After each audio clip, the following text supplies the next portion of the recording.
Alright, peminat Honda sini, kita ada model Honda HR-V. Dia ada beberapa HR-V spec. So tengok V spec.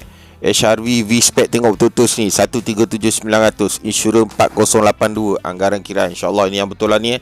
Okey, ni berapa harga dengan insurans, harga on the road dia berapa. Rebate HQ bagi kalau yang tak ada reverse camera 360. Kalau 360 dia 6,000. Kalau yang lama punya yang 180 degree reverse camera je 10,000. 10 ataupun 6,000 ni 10,000 boleh jadi, 6,000 boleh. Kalau 6,000 ni dengan 360 degree camera. Okey. So 10,000 contohlah 10,000 rebate yang kamera biasa. Lepas tu dia rebate extra Ahmad Auto bagi 2,5, petrol saya bagi 400.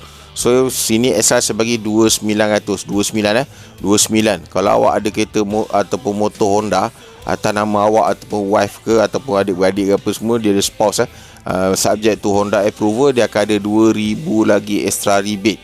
So sini harga on the road 127, maknanya 10, 2,5, 400, 2,000. Tambahlah ni semua ni you all tu punya rebate RM182 down payment.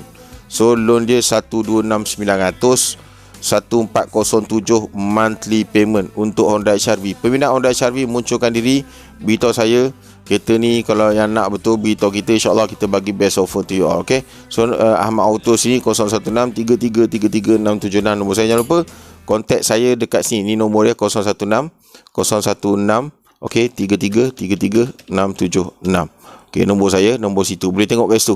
Nampak? Kalau tak nampak jap saya bagi nampak kan. Ni dia nombor dekat atas ni. So jangan lupa kontak kita. Assalamualaikum warahmatullahi wabarakatuh.